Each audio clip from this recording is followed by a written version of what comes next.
Boa noite a todos. Tudo bem com vocês, irmãos? Tudo bem? Eu decidi atender ao pedido de alguns irmãos para tratar com vocês nessa noite um tema, os irmãos vão projetar aqui a imagem, um tema que é muito peculiar à teologia adventista.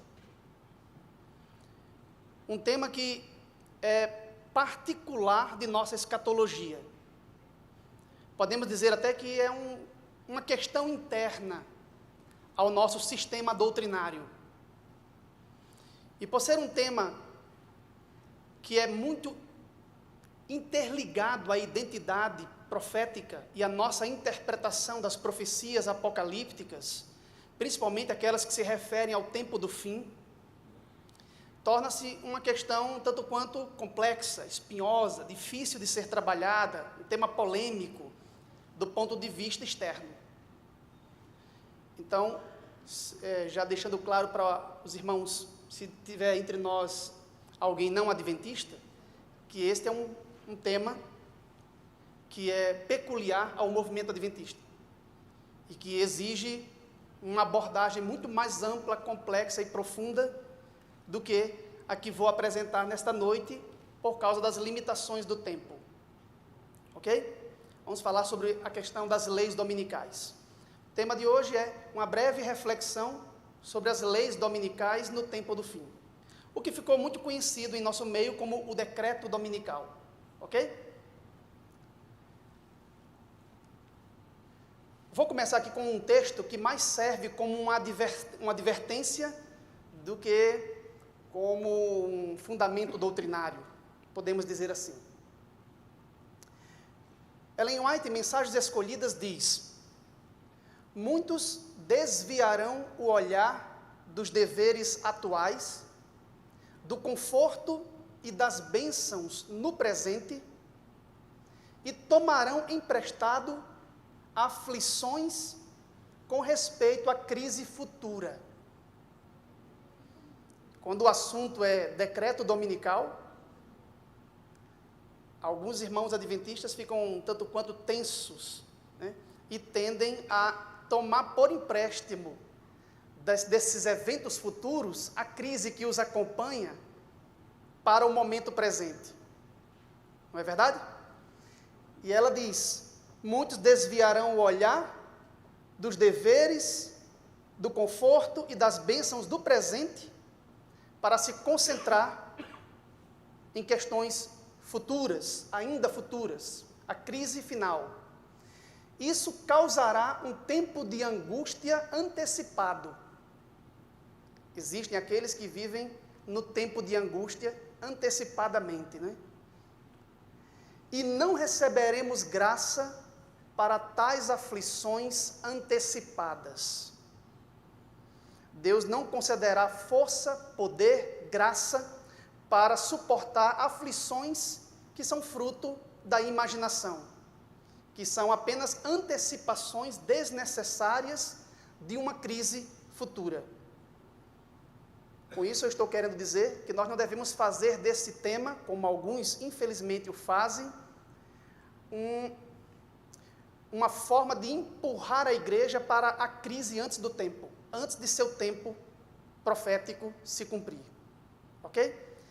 Então, com base nesse pensamento equilibrado, vamos investigar esse assunto tão cuidadoso, tão complexo, que é o tema da crise final. Eu vou começar com uma passagem que é muito querida, muito amada pelos adventistas do sétimo dia.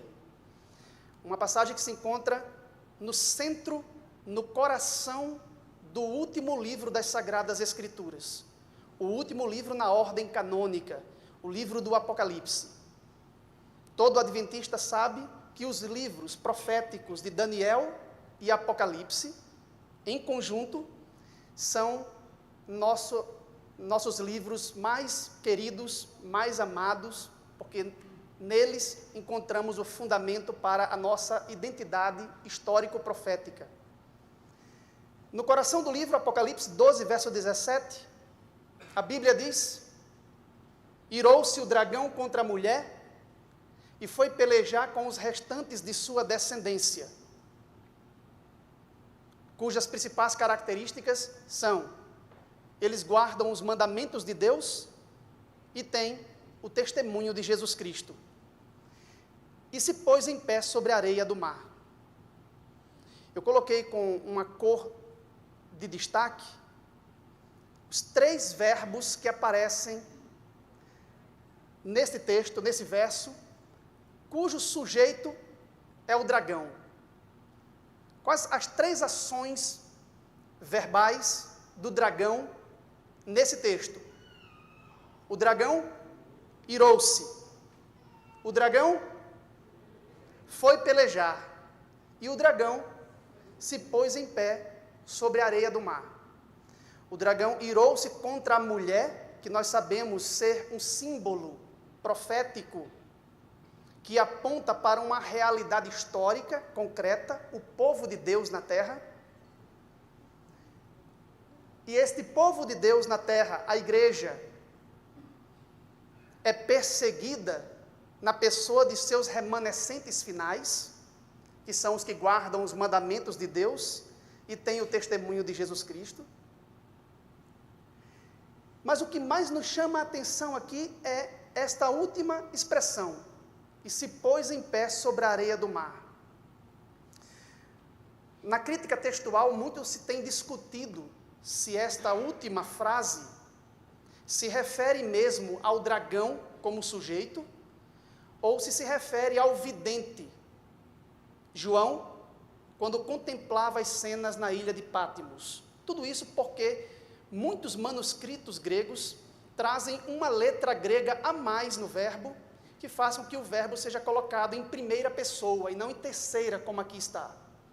De modo que a tradução seria, ao invés de "e pôs-se em pé sobre a areia do mar", seria "e eu me pus em pé sobre a areia do mar", como se fosse o João vidente, o autor do livro, dizendo. Mas a maioria dos manuscritos gregos defendem esta tradução, e é a mais aceita hoje nas traduções bíblicas. E um outro debate é se essa última frase se refere mesmo ao capítulo 12, como sua conclusão, ou se deve ser colocada como o primeiro verso do capítulo 13. Talvez em uma de suas Bíblias aí possa aparecer esta expressão como o início do capítulo 13 e não o final do capítulo 12. Embora a maioria concorde que ela deve ser posicionada, localizada no final do capítulo 12. Mas o fato de estar fisicamente no final do capítulo 12 não significa que não esteja conectada, em termos de significado, com o que vem logo em seguida. O capítulo 13, que é o capítulo que fala sobre a besta que se levanta do mar e a besta que se levanta da terra. Isso está descrito no capítulo 13 do livro do Apocalipse. Isso nos dá um indício do significado desta expressão. Por que razão o dragão se pôs em pé sobre a areia do mar? Se você ler todo o capítulo 12 do livro, que é o centro temático do livro do Apocalipse, você vai ver que o dragão tem travado diversas lutas contra o povo de Deus ao longo da história. O dragão aparece diante da mulher que está grávida para dar à luz a um filho varão, o Messias Rei Jesus Cristo. Mas ele não consegue devorar o filho ao nascer. O que acontece? Quem lembra o que diz o capítulo? O filho é arrebatado para o trono de Deus. Eis o primeiro fracasso do dragão em destruir o plano de Deus, descrito no capítulo 12. Quando o dragão se vê expulso para a terra, quando ele percebe sua derrota diante do filho varão, ele se põe a perseguir a mulher que deu à luz o filho varão. Mas o que acontece? Ele consegue destruir a mulher? Não. Apocalipse 12 diz que foram dadas à mulher as asas da grande águia para que voasse até o deserto, onde seria sustentada por Deus, alimentada durante 1260 dias, fora da vista da serpente. É o segundo fracasso do dragão. Logo em seguida, o capítulo 12 diz que, ao término deste período profético de proteção e isolamento no deserto, o dragão se encontra com a mulher no deserto e lança de sua boca um rio para tragá-la. Mas ele consegue destruir a mulher desta vez? Não. A profecia diz que a terra abriu a sua boca e engoliu o rio que o dragão lançou contra a mulher, e a mulher foi protegida miraculosamente outra vez. Veja que o dragão, que representa Satanás, o arqui-inimigo de Deus, é um colecionador de derrotas. E isso é descrito na profecia do capítulo 12, que é o centro temático do livro, que trata do grande conflito. Quando chega no final do capítulo, que é o verso que lemos, o verso 17, o dragão agora está indignado contra a mulher, e ele agora sai para pelejar contra quem? Contra os restantes de sua semente, contra os descendentes finais da mulher, contra o seu remanescente. Mas agora, com base na experiência anterior de fracasso, o dragão sabe que não pode fazê-lo sozinho, não pode destruir o povo de Deus no tempo do fim sozinho. E ele precisa agora de auxiliares. Ele precisa agora invocar 2 agentes para destruir o povo de Deus no tempo do fim. Quem são esses 2 agentes? O que está descrito no capítulo 13. A besta que se levanta do mar e a besta que se levanta da terra. Por isso o dragão se põe em pé sobre a areia do mar, que é a plataforma de transição entre o mar e a terra. De modo que dali, da areia do mar, ele invoca um monstro multicéfalo marinho, e dali ele invoca a besta que se levanta da terra. E utiliza como seus 2 agentes, no tempo do fim, para perseguir, oprimir e destruir o remanescente da mulher, que guarda os mandamentos de Deus e tem o testemunho de Jesus Cristo.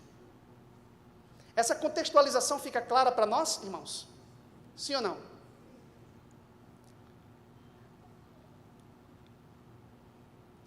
Então vamos avançar aqui.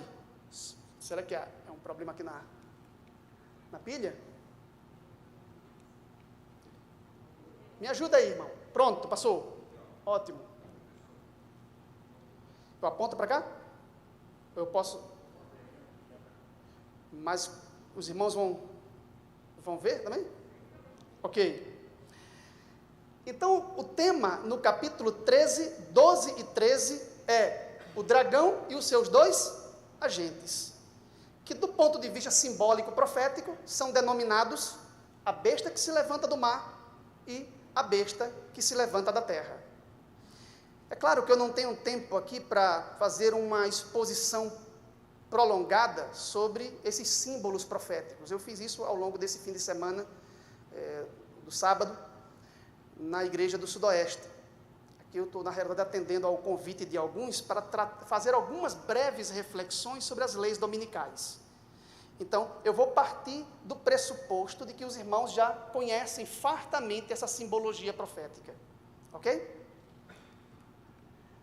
A besta do mar nós identificamos dentro de nossa escatologia como um símbolo para um sistema político eclesiástico que se levantou ao longo da história durante a Idade Média e projeta suas ações até o tempo do fim. Nós interpretamos a besta do mar como sendo uma representação pictórica, simbólico-profética, figurada do sistema papal, naquilo que tem de pior em termos de blasfemo e perseguidor, como foi nas eras do passado e como será em tempos futuros. Quem viu a minha exposição sobre a besta apocalíptica, uma exposição mais completa em uma outra ocasião, vai ver que eu acredito que o símbolo da besta representa múltiplos poderes malignos. E uma de suas cabeças representaria o sistema papal. Mas aí nós não teríamos tempo de fazer agora uma análise sobre toda a complexidade do símbolo da besta do mar. Ok? Então, vou partir novamente do pressuposto de que os irmãos já têm essa informação.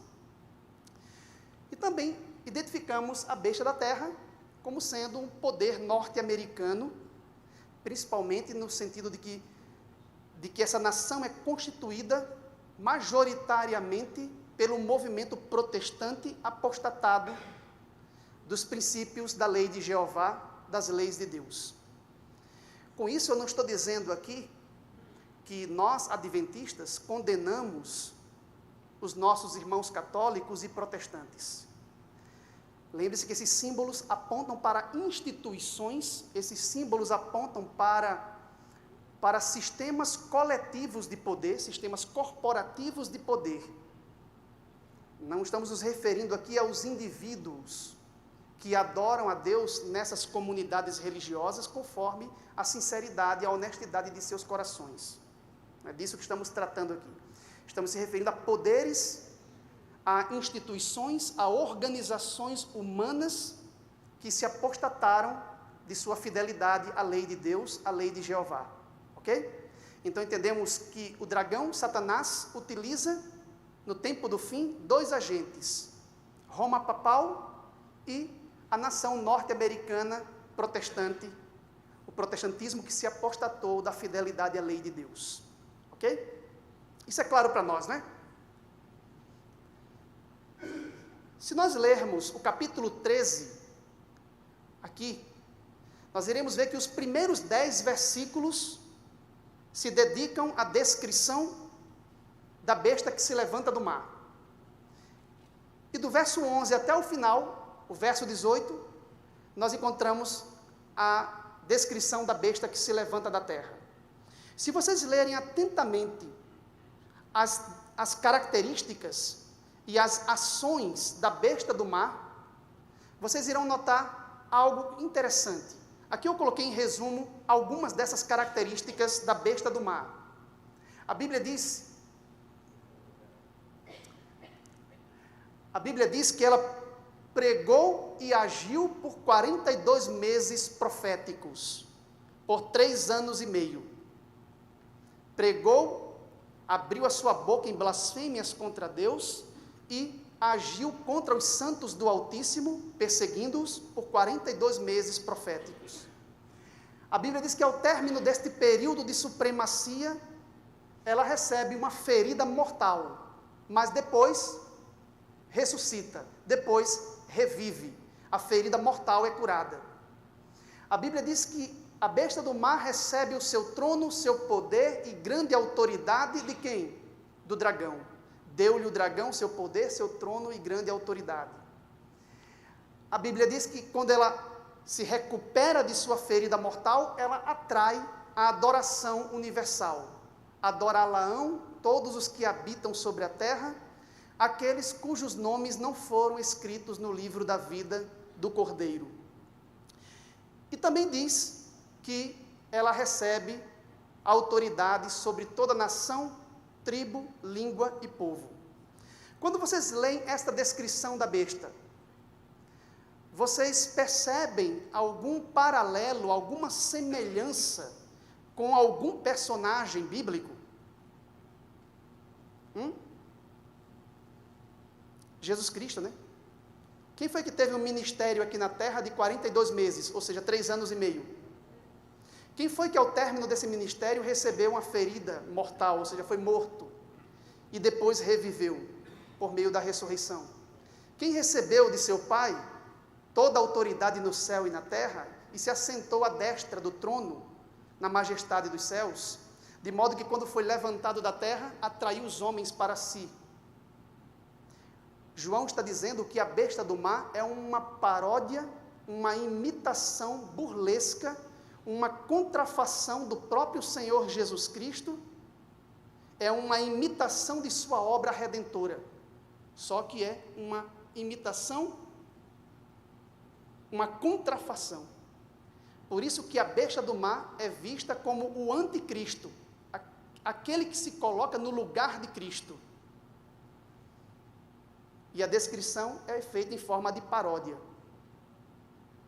Quem foi que recebeu o trono dentre os membros da divindade? O Filho Jesus Cristo. Ele recebeu de Deus o Pai. Aqui o dragão, Satanás, é a paródia de Deus Pai. que concede trono à besta do mar, que é uma paródia de Deus Filho, Jesus Cristo. E as analogias não param por aqui. Quando fala da besta da terra, capítulo 13 de Apocalipse diz que ela opera grandes sinais e prodígios diante dos homens. A besta da terra. A Bíblia diz que ela faz descer fogo do céu à vista dos homens. E a Bíblia diz que a besta da terra seduz, convence todos os moradores da terra a prestarem lealdade, homenagem, adoração à primeira besta, a que foi ferida a espada e sobreviveu. A Escritura também diz que ela comunica fôlego de vida à imagem da besta. E diz que ela sela, põe uma marca na mão ou na fronte de todos os homens que adoram a besta que se levanta do mar. Isso se assemelha,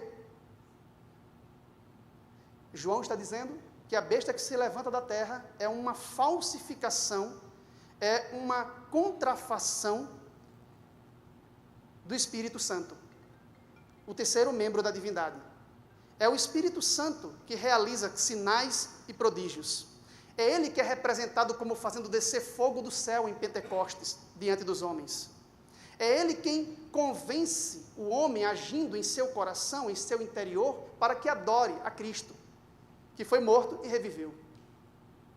É ele quem põe o seu selo, é ele quem põe a marca de proteção e identificação divinas no coração dos seres humanos. O que vemos aqui, nesses 2 capítulos, é uma paródia da Trindade. Assim como existem os 3 membros da divindade celeste, Deus o Pai, seu Filho Jesus Cristo e o Espírito Santo, os inimigos de Deus, descritos no livro do Apocalipse, também compõem uma trindade contrafeita, formada por Satanás, o seu filho, a besta que se levanta do mar, e o falso profeta, se opondo ao espírito de profecia, o espírito profético, que é o Espírito Santo, nesse caso, a besta que se levanta da terra. Nós temos aí uma paródia da Trindade, e todos os adoradores, todos os homens são convocados no livro do Apocalipse a escolher a qual Trindade adorar, a qual Trindade devemos adorar. Se é a verdadeira Trindade, o trio celestial, ou se é a Trindade contrafeita, formada pelo dragão, a besta do mar e a besta da terra, o dragão e seus 2 aliados. Claro isso? Agora podemos entrar mais propriamente no nosso tema, no tema desta noite. Quem põe a marca da besta? É o dragão? É a besta que se levanta do mar? Ou é a besta que se levanta da terra?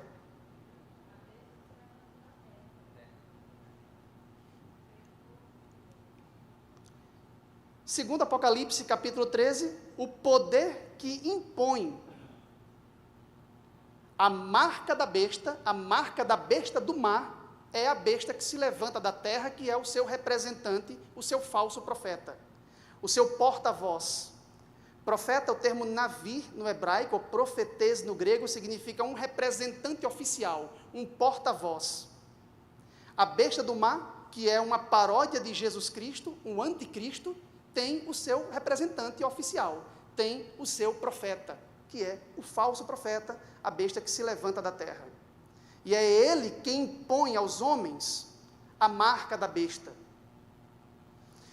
Eu digo isso porque é muito comum ouvir em nosso meio a tese de que quem vai impor a marca da besta no tempo do fim, é o papado, ou seja, a besta que se levanta do mar. E isso não tem fundamentação nas Escrituras, embora a marca seja a marca do papado, seja um sinal de sua autoridade, não é o papado quem impõe aos homens tal sinal. Quem o faz, segundo Apocalipse 13, é quem? A besta que se levanta da terra, a nação mais poderosa do mundo no tempo do fim, e que pode obrigar grandes e pequenos, pobres e ricos, escravos e livres, todos a receberem esta marca, sob pena de boicote econômico e pena de morte.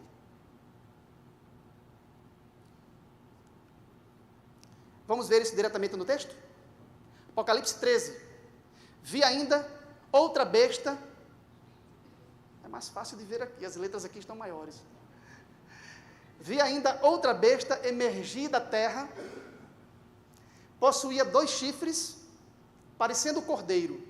Não é que a besta que João viu emergir da terra parecesse com um cordeiro, é que ela possuía 2 chifres parecidos com os chifres de um cordeiro.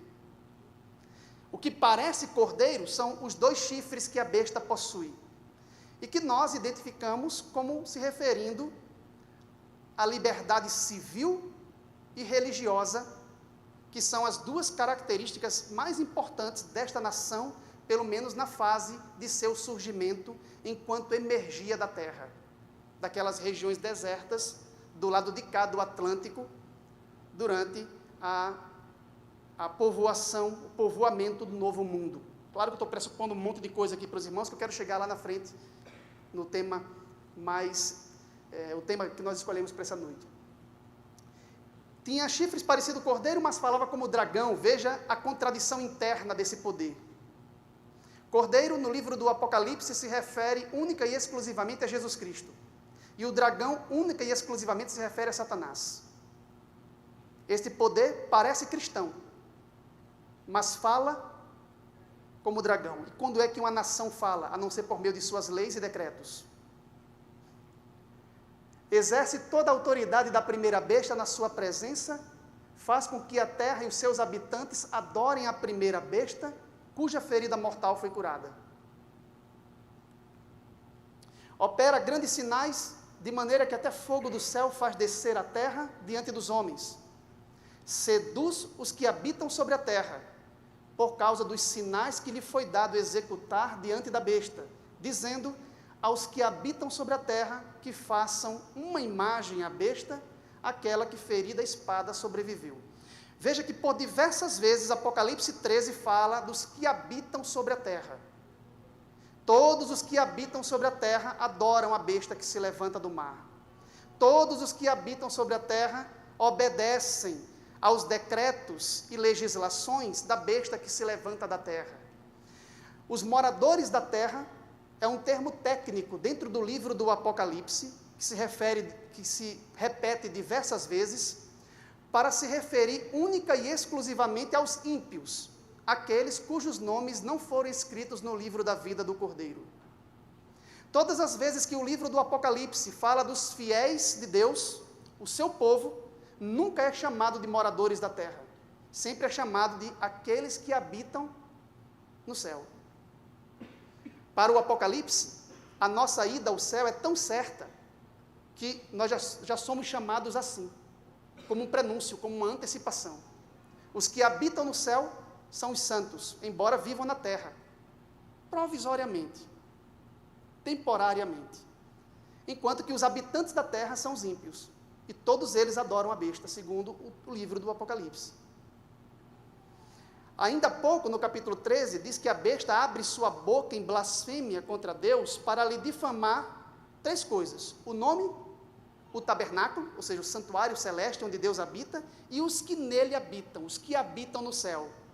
Não é os anjos, se refere a quem? Aos santos, à igreja na terra, que se opõem aos que habitam sobre a terra. Dentro do mesmo capítulo aparecem os 2 termos, os que habitam no céu e os que habitam na terra. Todos os que habitam sobre a terra adoram a besta, e os que habitam no céu são por ela difamados, perseguidos e oprimidos.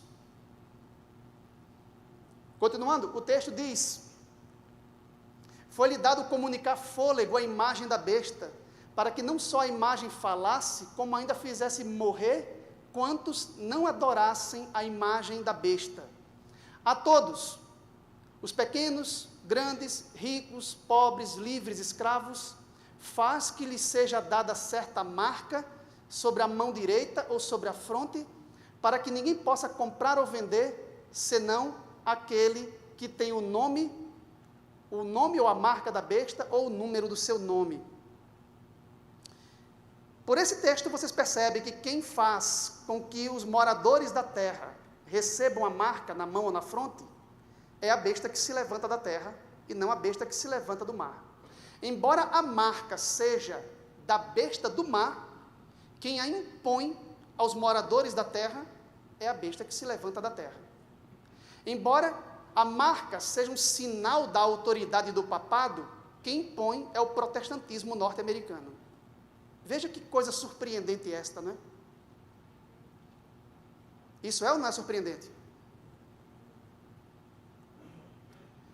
O que é esta marca a ser imposta por este poder que representa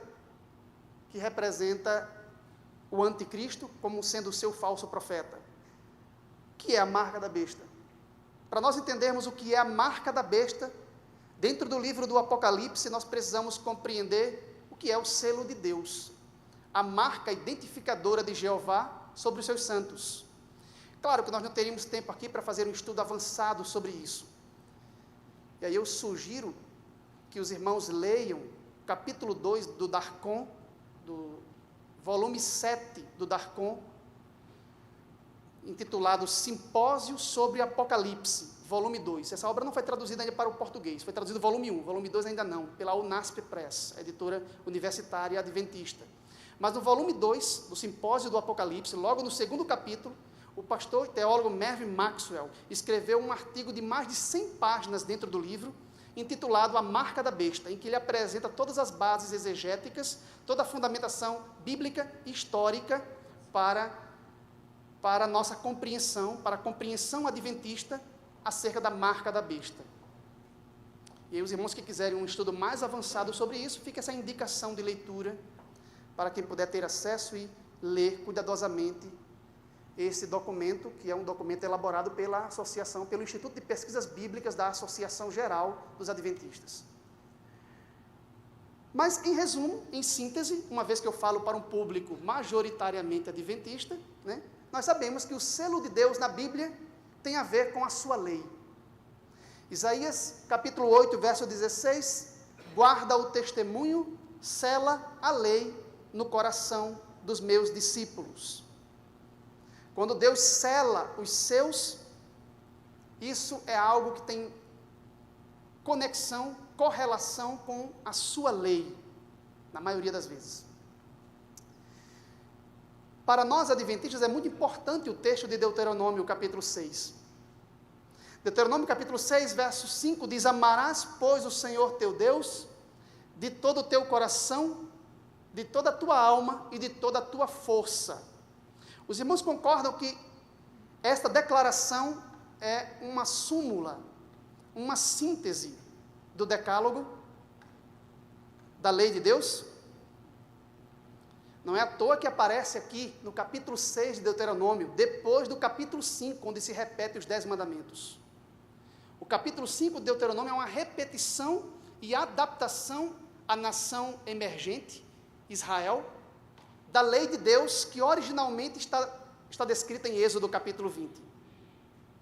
Quando termina a repetição do decálogo, quando termina o capítulo 5 de Deuteronômio, começa o capítulo 6, retomando tudo o que foi dito antes. E aí Moisés faz uma síntese, um resumo de todo o decálogo apresentado previamente. E o resumo é: amarás o Senhor teu Deus de todo o teu coração, de toda a tua alma e de toda a tua força. O que mais nos surpreende é o que vem logo em seguida, quando ele diz: estas palavras, ou seja, o decálogo, a lei de Deus, aqui expresso por meio de seu resumo, estas palavras que hoje te ordeno estarão onde? No teu coração. Tu as inculcarás a teus filhos, quer andando, ao se levantar, ao deitar. Também as atarás como sinal na tua mão e te serão por frontal entre os teus olhos. Embora a comunidade judaica ortodoxa tenha entendido literalmente esta ordenança e tenha colocado as palavras da lei, o Shema, né, que é a profissão de fé dos judeus: ouve Israel, o Senhor nosso Deus é o único Senhor, que aparece nos versos antes, e tenha colocado isso literalmente por escrito, nas mãos e na testa, o texto aqui está falando de inculcar as palavras da lei. Aqui se refere a uma acepção mental e, evidentemente, manifestação comportamental de acordo para com as palavras da lei de Deus. Selar a lei no coração é inculcar as palavras desta lei como um sinal entre os olhos.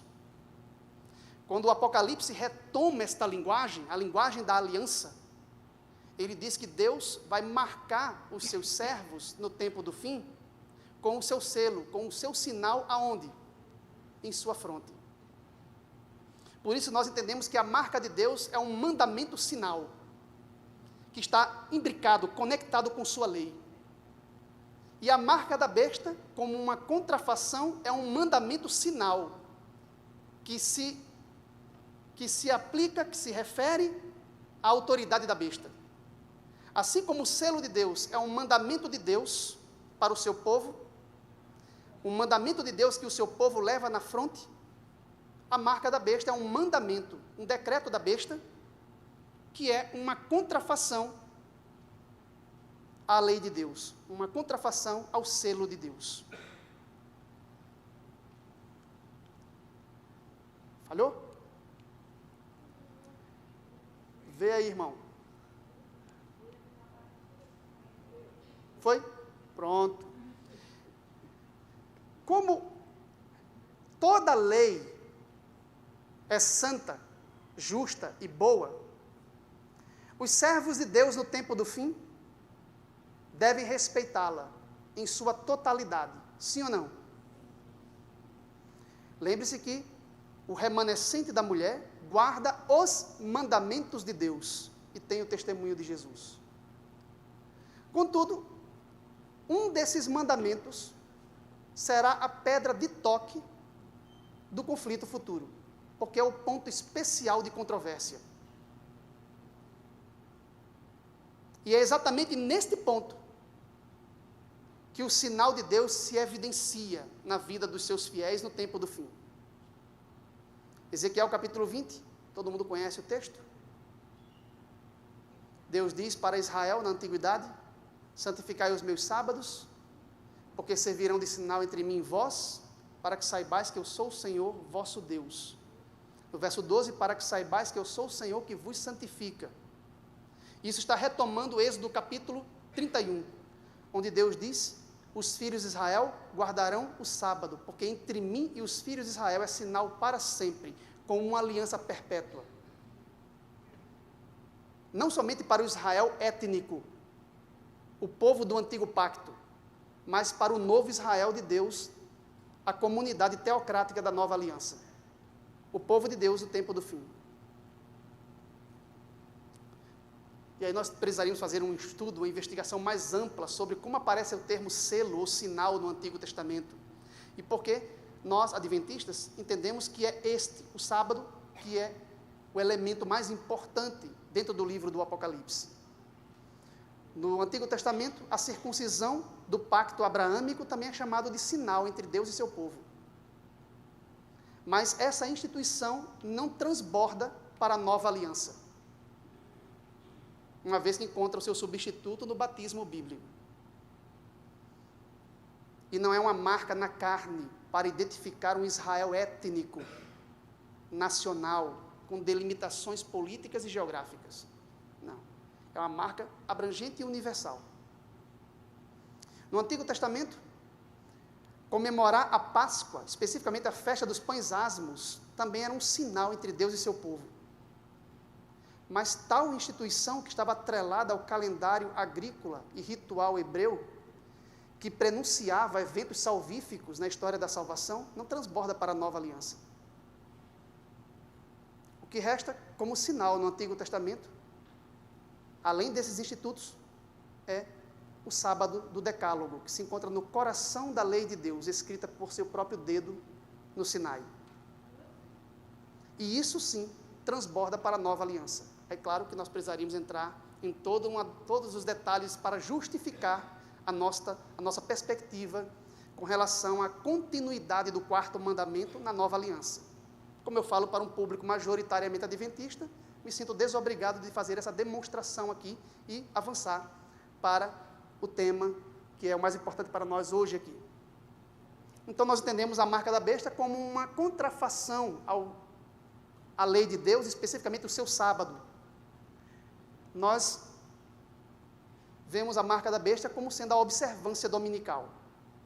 Então, a essa altura, alguém poderia pensar, então, todas as pessoas que observam o domingo como um dia sagrado, o que, sem dúvida, é uma instituição papal, tem a marca da besta? É isso que eu estou dizendo aqui?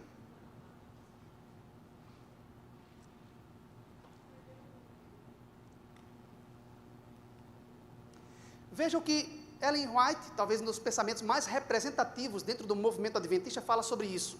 Ela diz, ninguém recebeu até agora o sinal da besta. Ainda não chegou o tempo de prova. Ou seja, o domingo tornar-se-á o sinal da autoridade de Roma quando chegar o tempo de prova final para o povo de Deus. Quando isso for imposto pela besta que se levanta da terra. Portanto, domingo como sinal da besta é um evento escatológico. Hoje as pessoas guardam, os que guardam o domingo, o fazem por múltiplos motivos. Acredita que é o dia da ressurreição do Senhor, né? E assim por diante, há algumas justificativas. Mas naquele dia todas as pessoas saberão que a observância dominical, uma vez imposta por uma lei civil, como um decreto, exige lealdade a poderes humanos e apostasia à lei de Jeová. E aí terão que fazer uma decisão. E quando o tempo de prova chegar, este mandamento, que não tem autoridade a não ser a de Roma, tornar-se-á o sinal da besta, tornar-se-á a marca da besta. Veja o que ela diz. Existem cristãos verdadeiros em todas as igrejas, inclusive a comunidade católica romana. Sim ou não? Claro, óbvio, né? Todos nós conhecemos. Ninguém é condenado sem que haja recebido, o quê? Iluminação. E se compenetrado da obrigatoriedade do quarto mandamento. Não é como alguns irmãos andam ensinando por aí que a coisa vai chegar e pegar todo mundo de surpresa. Apenas para gerar uma espécie de alarmismo e empurrar a igreja para uma crise antes do tempo, antecipando as angústias futuras. Leiam com atenção, releiam com atenção. Ninguém é condenado sem que haja recebido o quê? Iluminação e se compenetrado da obrigatoriedade do quarto mandamento. Mas quando for expedido o decreto que impõe o sábado espúrio e o alto clamor do terceiro anjo advertir os homens contra a adoração da besta e de sua imagem, será traçada com clareza, não vai pegar ninguém de surpresa, será traçado com clareza a linha divisória entre o falso e o verdadeiro. E tem que ser assim, porque é um modo moral de Deus agir. Não é pegando todo mundo de surpresa, né, que Deus vai estar mostrando o seu caráter moralmente perfeito diante da ordem moral do universo e as inteligências celestiais que Ele criou.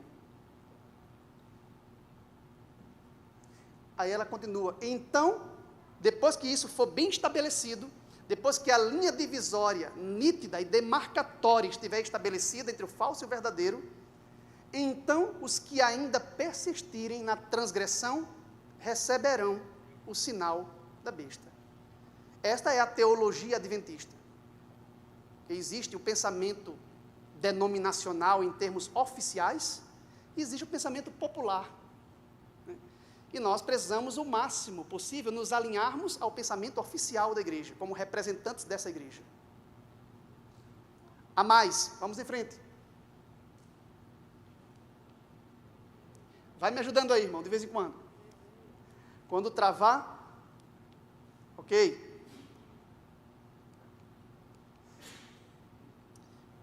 Novamente, Ellen White diz, a observância do domingo não é ainda o sinal da besta.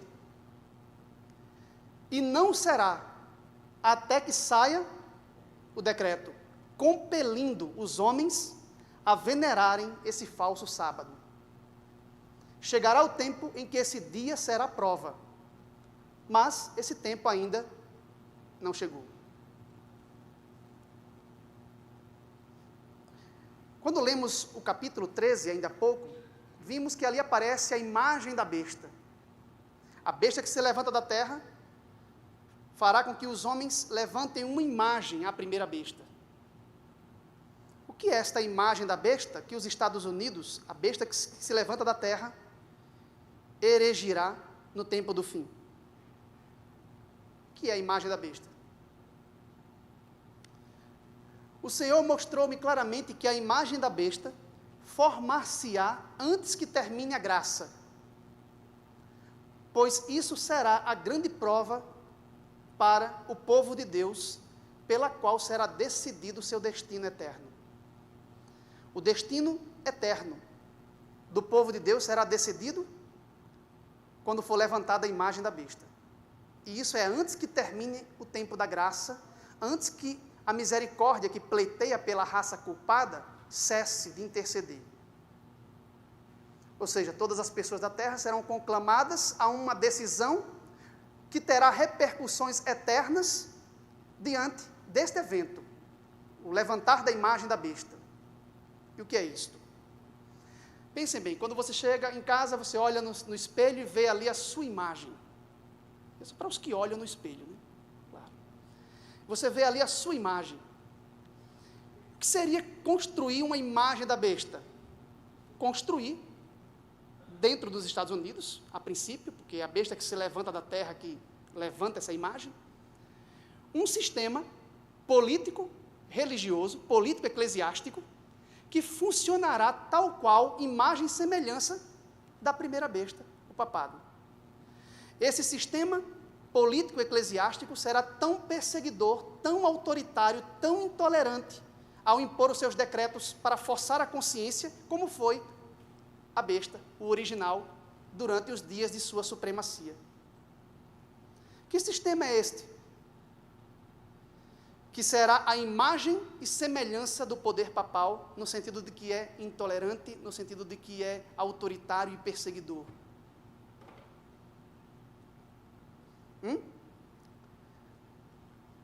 Por incrível que pareça, vai ser um sistema religioso que vai estar unido aos poderes civis, vai fazer uso do braço poderoso do Estado para impor suas instituições, seus dogmas, como fez o papado. E que sistema será este? Pasmem, mas dentro da escatologia adventista, é o protestantismo que o fará. O mesmo que se separou do papado na época da Reforma.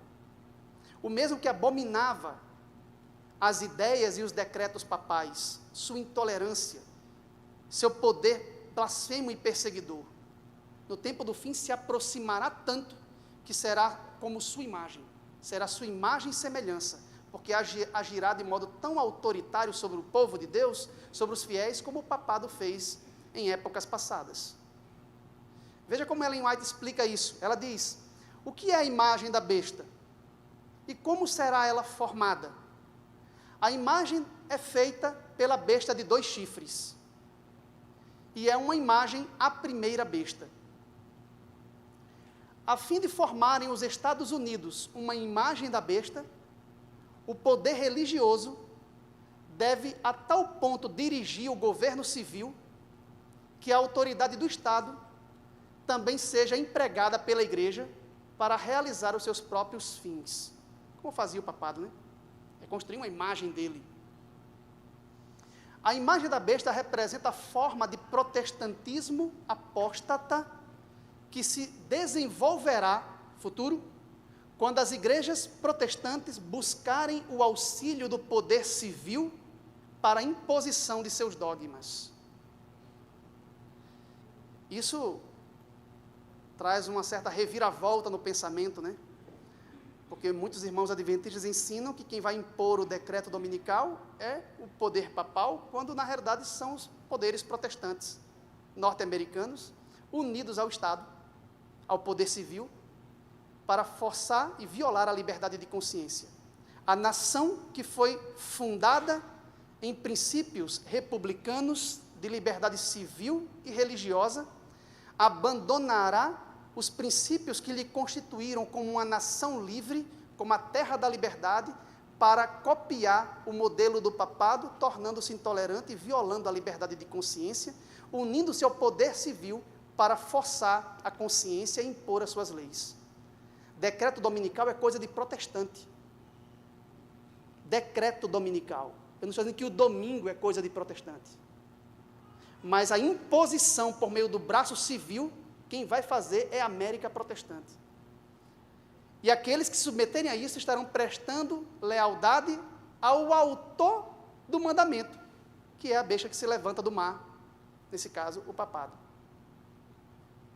Entenderam a lógica da coisa? Embora o papado seja o autor da observância dominical, a imposição civil será feita pelas principais, não todas, mas as principais igrejas protestantes apostatadas que se unirão ao poder do Estado, inicialmente norte-americano, para fazer valer um decreto que viola a liberdade de consciência e retira do povo de Deus a proteção civil. Isso tem que ficar muito claro para nós, quem são os agentes aqui. Para que a gente não saia por aí falando que a igreja ensina tal coisa, quando na realidade vai numa outra direção, não é? Vamos continuar. Me ajuda aí, irmão. Aponta para onde? Para cá? Vamos lá. Ok.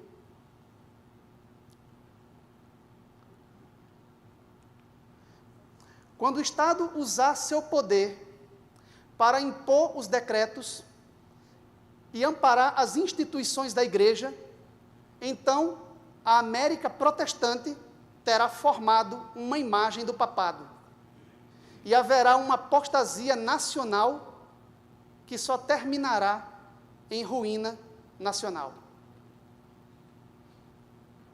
Tem gente que acha que o Papa vai sair lá do Vaticano para se encontrar com o presidente dos Estados Unidos, na surdina, em secreto, né? Vão abrir uma gaveta, puxar um documento que já existe, e com uma caneta de ouro, vão assinar juntos o decreto dominical. É muita fantasia para uma cabeça só. Leiam o texto com atenção. A América protestante formará uma imagem do papado, e haverá apostasia nacional, que será seguida de ruína nacional. As ideias, o mentor intelectual é o papado, que estabeleceu a observância dominical. Isso há séculos. Mas quem impõe e obriga o mundo inteiro, porque tem força bélica para isso, é Estados Unidos. O falso profeta, a besta que se levanta da terra no tempo do fim. Isso tem que ficar bem claro em nossa mente para, a partir daí, nós fazemos as leituras corretas da Bíblia e do Espírito de Profecia. Ok? Aqui e ali, os irmãos ficam impressionados com alguma declaração do Papa no Vaticano sobre a observância dominical.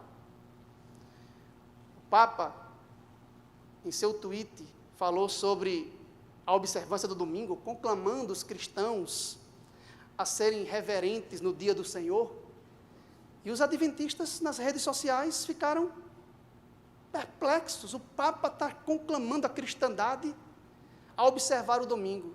Eu não me lembro de nenhuma época da história que o papado não tenha feito isso. Eu ficaria admirado, era se ele estivesse conclamando a cristandade para guardar o sábado. Mas divulgaram tanto esse tweet do Papa porque ele chamou, conclamando os cristãos para guardar o domingo.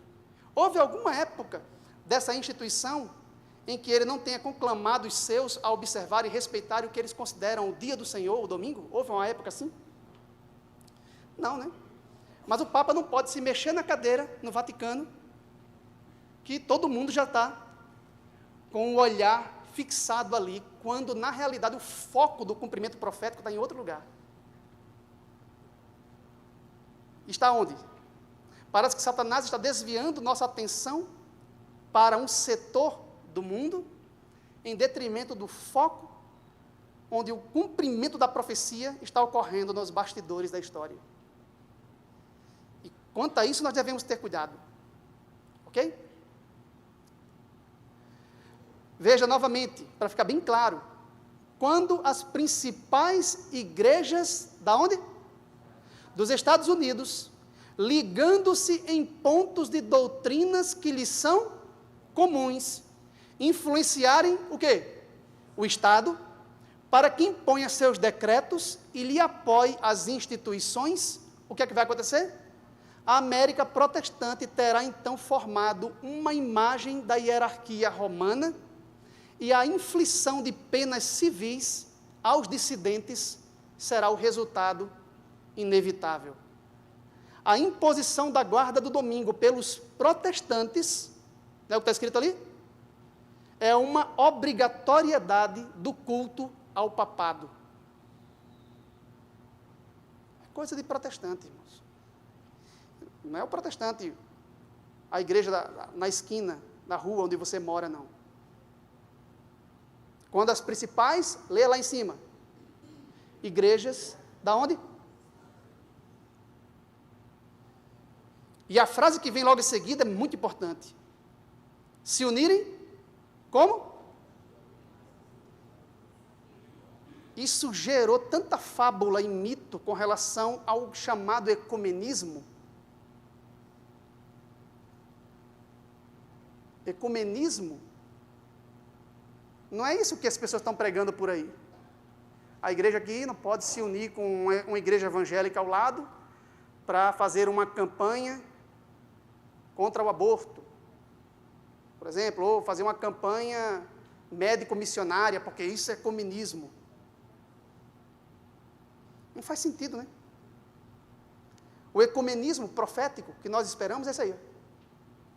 É quando as principais igrejas lá dos Estados Unidos se unirem por pontos de doutrina comum, influenciarem o Estado norte-americano para impor o decreto. Tem gente que acha que as igrejas vão se unir, todas elas, oficialmente, em termos de ceder suas doutrinas. Ninguém vai ceder suas doutrinas. Quanto mais as igrejas se reúnem, mais fica claro que elas são diferentes umas das outras. E ninguém é louco de ceder o seu esteio doutrinário para o outro. Isso não vai acontecer nunca, pode ficar esperando. Elas não vão fazer isso. Elas vão se unir nos pontos de doutrinas que já lhes são comuns, como a crença da imortalidade inerente, natural da alma humana, um tormento eterno para os ímpios no tempo do fim, como um castigo final, e a observância do domingo, como um dia de guarda, como um dia sagrado. Precisa ecumenismo para esses pontos se ligarem? Não, esses pontos já são comuns. Elas precisam se unir para pressionar o Estado para impor o decreto. E quando fazem isso, estão em apostasia, porque estão se unindo ao poder político, juntando igreja com Estado, e nisso é uma cópia, uma imagem do papado, se apartando dos princípios da liberdade religiosa, que é tão caro para Deus, o respeito ao livre-arbítrio, que até hoje ele permite que o mundo seja como é, para não violar o livre-arbítrio de suas criaturas. Mas essas igrejas vão se unir com o Estado para violar o livre-arbítrio, para pressionar a consciência, impondo, por meio do braço civil, com penalidades, multa e depois morte, os dissidentes, os transgressores. Ok? Claro isso? Vamos novamente. Vamos avançar. Tenho fé em Deus que eu vou chegar até o fim hoje. Passou? Graças a Deus. Voltou? Pronto. No próprio ato de impor um dever religioso por meio do poder secular, entendam isso. Quando se impõe um dever religioso por meio de quem? Do poder civil, nesse próprio ato formariam as igrejas mesmas uma imagem à besta. Elas não vão se formar movimento ecumênico para depois, não, é no próprio ato em que influencia o Estado e aprova a lei, nesse mesmo ato já constituiu imagem e semelhança do poder papal. porque já se tornou intolerante e perseguidor nesse contexto, nesse exato momento. Daí a obrigatoriedade da guarda do domingo nos Estados Unidos equivaler a impor a adoração à besta e à sua imagem.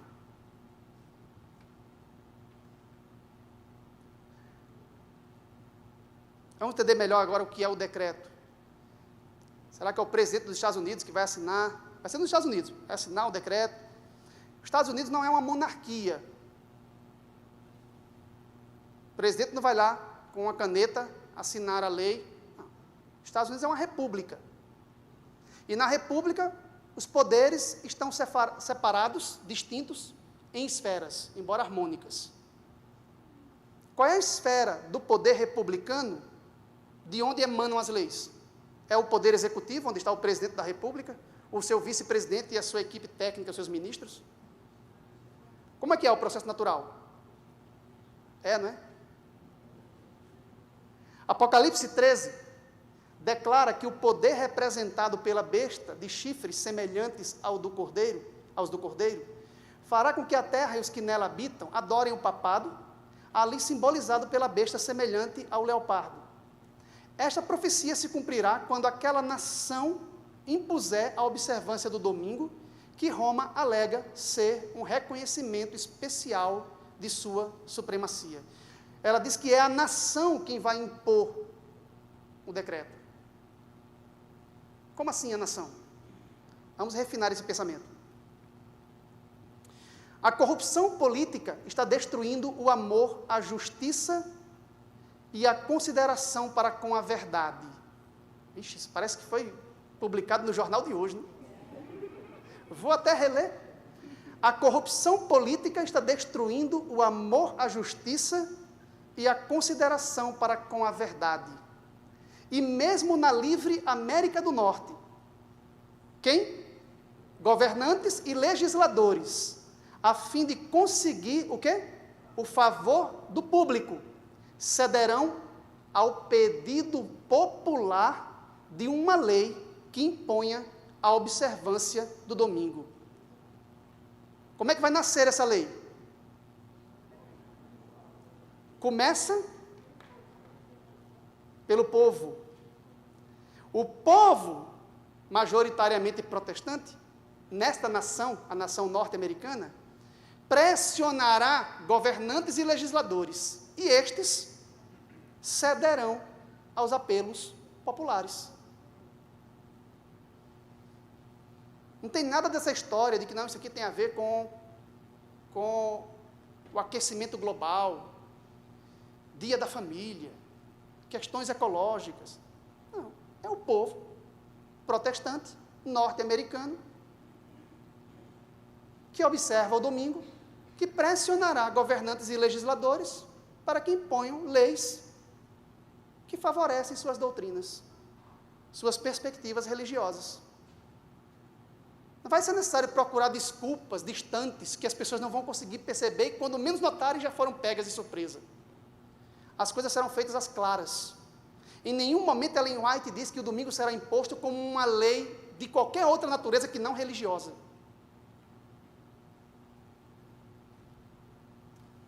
Vamos avançar. O movimento dominical está agora abrindo caminho nas trevas. Vocês sabem que desde a época dos nossos pioneiros, já existia movimentos dominicais. Inclusive, vários municípios e estados norte-americanos, na época, já tinham leis dominicais. Inclusive, alguns adventistas foram presos por volta de 1880, nos Estados Unidos. A Associação Geral pagou uma soma altíssima para libertar um monte de adventistas que estavam sendo presos nos Estados Unidos.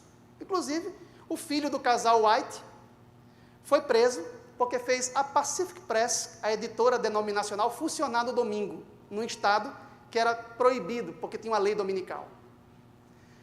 E ninguém naquela época achava que isso era o decreto dominical esperado na profecia. Veja que coisa interessante, né? Com isso a gente aprende que decretos dominicais, leis dominicais, em nível municipal e estadual, não tem valor profético para nós. vai ter repercussões sérias na vida dos observadores do sábado, naquele município, naquele estado. Mas não é o decreto dominical escatológico que esperamos como cumprimento da profecia. Aqui e ali os irmãos enchem a minha caixa de e-mails perguntando sobre um decreto dominical lá numa cidade insignificante da Rússia. Lá na cidade, na Holanda, não sei aonde, tem uma cidade lá que impôs um decreto dominical. Isso não é cumprimento profético, irmãos. Pode estar até preparando o mundo para isso, mas se não sair na nação americana, se não houver apostasia nacional para todos os estados da federação, se o projeto de lei não for aprovado no Senado americano, não é o cumprimento da profecia. Ok? Então não fique preocupado se no próximo ano no Rio Grande do Sul vai ter um decreto dominical. Recentemente mandaram uns e-mails dizendo que Rio Grande do Sul vai ter um decreto dominical no próximo ano. Temos que orar pelos irmãos adventistas do Rio Grande do Sul. Mas dizer que isto é o cumprimento da profecia de Apocalipse, isso é uma compreensão rasa, superficial, vesga, estrábica, do que é realmente o que a profecia aponta. Vamos continuar. Eles, os defensores do movimento dominical, estão agindo como cegos.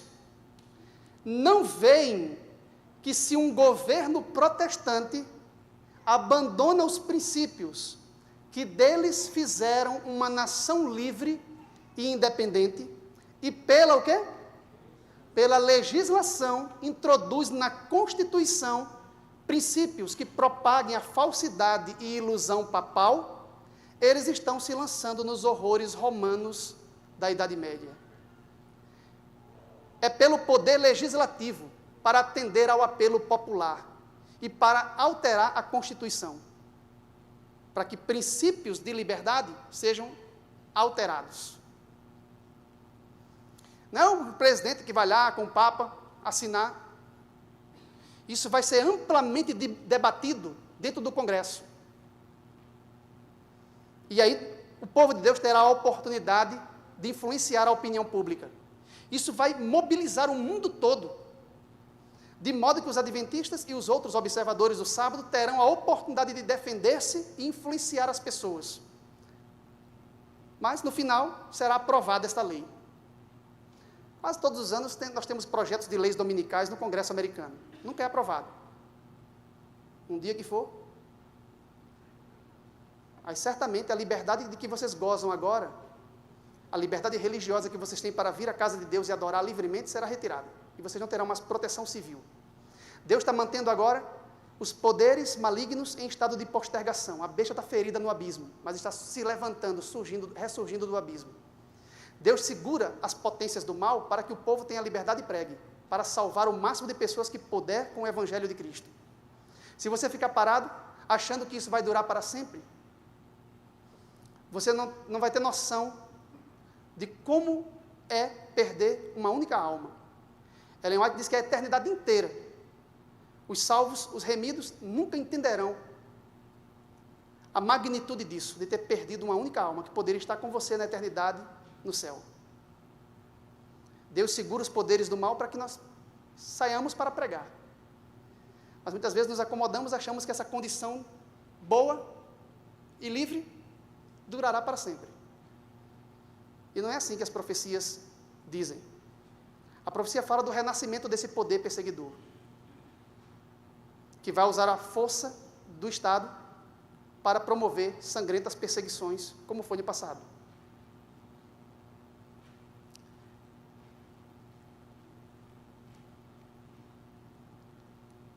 Vamos orar. Temos que orar. Foi o fim de semana todo assim. Lá também. Estou começando a achar que os irmãos já ficaram, não tem algo sobrenatural nisso, não. Veja lá, leis impondo a observância do domingo como sábado, ocasionarão uma o quê? Apostasia nacional dos princípios do quê? Do republicanismo, em que se baseia o governo. A religião do papado será aceita pelos governantes e será invalidada a lei de Deus. Já estou caminhando para o final. Quando nossa nação, que nação é esta? Em suas assembleias legislativas, vocês estão lendo bem isso? Promulgar leis que restringam a consciência das pessoas, não vai ser só uma, serão várias, dentre elas a dominical. Quanto aos seus privilégios religiosos, impondo a observância do domingo e exercendo poder opressor contra os que guardam o sábado. Aqui um ponto interessante. Não basta apenas uma lei que proíba trabalhar no domingo. Aqui no Brasil, praticamente, é muito comum não trabalhar no domingo. E a gente acha até bom, né? Então não basta uma lei proibindo o trabalho no domingo. Esta lei, esse decreto específico, impõe a observância do domingo e exerce o quê? Poder opressor contra os que guardam o sábado do sétimo dia. Não se contenta em estabelecer um descanso dominical. É necessário que se imponha aos dissidentes certas penalidades, que no início serão multas e depois evoluirá para a pena de morte, como diz o texto de Apocalipse, a besta que se levanta da terra fará morrer aqueles que não obedecerem, não receberem a marca. A lei de Deus será para todos os efeitos invalidada em nosso país, e a apostasia nacional será seguida de ruína nacional. Decreto dominical em âmbito nacional, nos Estados Unidos, é o sinal para o povo de Deus abandonar as grandes cidades e ir para as pequenas cidades, porque as grandes cidades, a esta altura, já estarão devidamente evangelizadas. Quando sair o decreto dominical, em nível, aonde? Claro que os Estados Unidos servirá como modelo para influenciar outras nações. Eu acho que o Brasil vai ser o último. Quando começar o debate por lá, as coisas já vão estar acontecendo por aqui, né? Tem gente que acha que quando sair o decreto, o povo de Deus tem que fugir. Por onde eu passo, o Brasil inteiro, eu pergunto, quando sair o decreto dominical, irmãos, o que é que nós temos que fazer? Em uníssono, fugir. Pernas para que vos quero. Ô povo medroso, se vocês fugirem quando sair o decreto dominical nos Estados Unidos, quem é que vai dar a tríplice mensagem angélica? Quem vai dar o alto clamor, a última e solene advertência ao mundo, para que não receba a marca da besta? Por isso que a Ellen White diz, sairemos das grandes cidades, que já estarão devidamente evangelizadas. Mas não vamos fugir nesse momento. A fuga só será quando fechar o tempo da graça, quando todo mundo já tiver feito a sua escolha. Quando o último ser na terra decidir, ele vai ouvir e entender claramente os dois lados. E ele vai tomar a decisão. Quando ele tomar a decisão, o último, as nações ficam divididas em dois grupos. Uns recebem o selo de Deus e outros recebem a marca da besta. Quando o último decidir, Cristo termina de julgar o último caso no santuário celeste. Aí vem toda aquela cena solene descrita no grande conflito. Cristo se levanta, se cumpre Daniel 12, verso 1, nesse tempo se levantará Miguel, o grande príncipe, o defensor dos filhos de seu povo, e haverá grande tribulação como nunca houve, desde que houve nação até aqueles dias. Nesse momento, quando Cristo se levanta, ele lança de si o incensário, anjos se aproximam, lhe tira a mitra e a tiara sacerdotal, ele lança o peitoral do juízo, se dirige para o Pai que está sentado num trono com rodas de fogo flamejante e diz, está feito. Quando ele sai do lugar santíssimo, a porta se fecha atrás dele, representando o fechamento da porta da graça. Ele vai para um outro compartimento, trocar as vestes pontificais pelas vestes da vingança para vir a esse mundo buscar o seu povo. Nesse momento, densas trevas cobrem a terra, todo mundo tomou sua decisão, está fixado o destino eterno de todos. Aí sim, o povo de Deus terá que, porque a igreja já cumpriu triunfantemente a sua missão, não tem mais o que fazer, já que todos estão selados. É necessário entender a sequência correta dos eventos.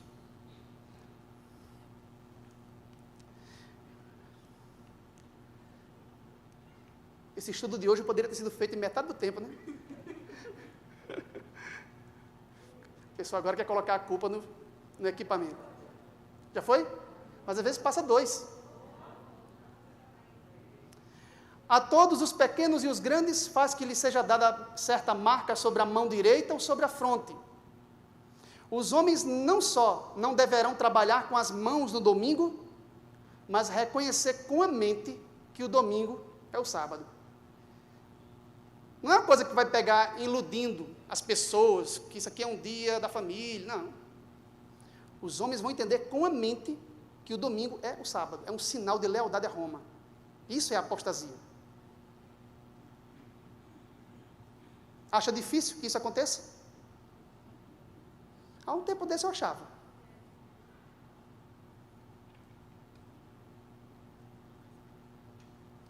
Quando as igrejas protestantes se unirem com o poder secular para amparar uma religião falsa, a qual se opuseram seus antepassados, sofrendo com isso a mais terrível perseguição, então o dia de repouso papal será tornado obrigatório pela autoridade mancomunada da Igreja e do Estado, e haverá uma apostasia nacional que só terminará em ruína nacional. Ela repete isso consistentemente às dezenas.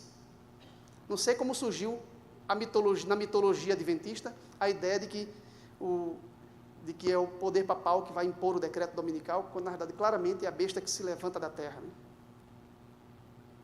Quando nossa nação renunciar os princípios de seu governo de tal forma que vote uma lei dominical, nesse próprio ato, não precisa todas aquelas mitologias, não, nesse próprio ato, quando votar a lei, o protestantismo dará a mão ao papado. Pronto, não precisa fazer a viagem lá para o Vaticano, nem ninguém lá do Vaticano abrir uma instituição papal dentro dos Estados Unidos. Apelo popular, os legisladores debatem, o mundo fica agitado com a controvérsia, no final se vota e decide. Nesse mesmo ato, deu as mãos ao papado. Ou seja, tornou-se uma imagem, a imagem e semelhança da besta. Os protestantes lançarão toda a sua influência e poder ao lado do papado. E por um ato nacional, impondo o falso sábado, eles darão vida e vigor à corrompida fé de Roma, avivando sua tirania e opressão de consciência. E eu termino aqui com um longo texto, mas muito importante e reflexivo para nós. Perceba, às vezes, que existe uma certa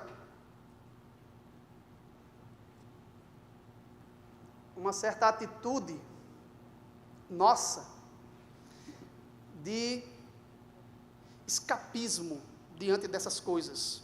Né? Leis injustas vão sendo promovidas e nós achamos que tem que ser assim porque a profecia antevê, né? Porque assim está determinado. Que está determinado o que vai acontecer é um fato. Mas não será pelas mãos, negligência ou qualquer tipo de atuação ou atitude do povo de Deus. O povo de Deus deve continuar protestando contra qualquer forma de violação da liberdade de consciência. Esse é o princípio mais importante. Qual deve ser nossa atitude? Testemunhos Seletos, ela diz: nós, como um povo, não temos cumprido a obra que Deus nos confiou. Sentiram isso? Se não sentiram adequadamente esta declaração, com tudo que ela implica, é bom reler. Nós, como um povo, não temos cumprido a obra que Deus nos confiou. Não estamos preparados. Você pode até achar que está. Mas, a despeito disso, não estamos preparados para o desfecho, ao qual nos levará a imposição da lei dominical. Que ninguém se assente em calma expectativa do mal,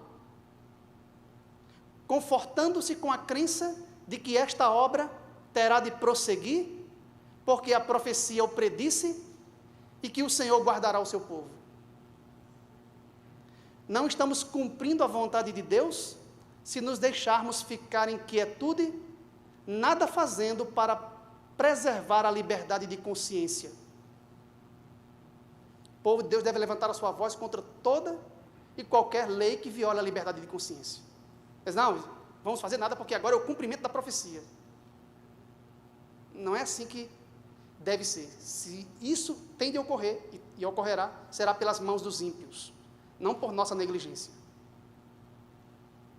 Fervente e eficaz oração deve ascender ao céu para que essa calamidade, decreto dominical, seja adiada, até que possamos realizar a obra por tanto tempo negligenciada. Que possamos unir os nossos esforços para preservar o dom maior, que nesse caso aqui é a liberdade de consciência. Não só nossa, de todos os irmãos. Até os que pensam contrário a nós.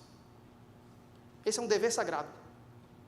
E quando, infelizmente, as igrejas protestantes que levantam, pelo menos nominalmente, o estandarte de Cristo, se unirem à força, ao braço forte do Estado, para retirar das pessoas a liberdade de consciência, de adorar a Deus, conforme os ditames da consciência individual e no dia em que consideram como correto, quando isso acontecer, o mundo enfrentará uma crise, será a crise última, a crise definitiva, da qual o povo de Deus, que guarda os seus mandamentos e tem o testemunho de Jesus, sairá vitorioso.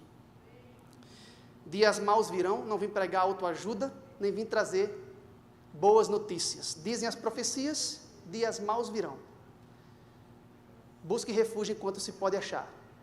Porque quando a crise desabar sobre o mundo inteiro, nós devemos nos perguntar, de que lado estamos? Quando o muro da indecisão for derribado, para os braços de quem você saltará? Existem dois seres que estão agora muito interessados em você, no mundo espiritual. De um lado, eu vos apresento o Senhor Jesus Cristo, autor e consumador de nossa fé, o príncipe da luz, o rei Messias, o redentor do mundo. Do outro lado, o arqui-inimigo de Deus, o primeiro transgressor da sagrada lei de Deus, que perdeu o seu estado original e foi atirado para esse planeta, o palco de sua rebelião. De que lado você estará? Queira Deus que nós que aqui estamos, naquele dia, estejamos do lado daqueles que fazem tremular a bandeira ensanguentada do príncipe Emanuel, proclamando às nações que ele em breve voltará. Quando a crise chegar, onde estaremos? Quando todos os elementos em fúria estiverem às soltas, quando os ventos da destruição e desolação começarem a realizar a sua obra, de que lado você vai estar?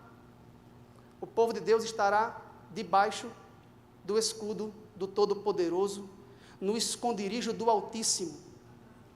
E ali nós estaremos seguros até passar a tormenta. E a tormenta passará quando o Senhor, em labaredas de fogo, do oriente cósmico, descer sobre a nuvem, marchando triunfantemente como um vencedor. Na cabeça não haverá mais uma coroa de espinhos, a desfigurar a sagrada fronte, mas uma coroa de honra e glória ornamentando a santa cabeça. Na mão, uma foice afiada para a colheita final, na outra, uma trombeta de prata para chamar os mortos da tumba fria para a vida eterna.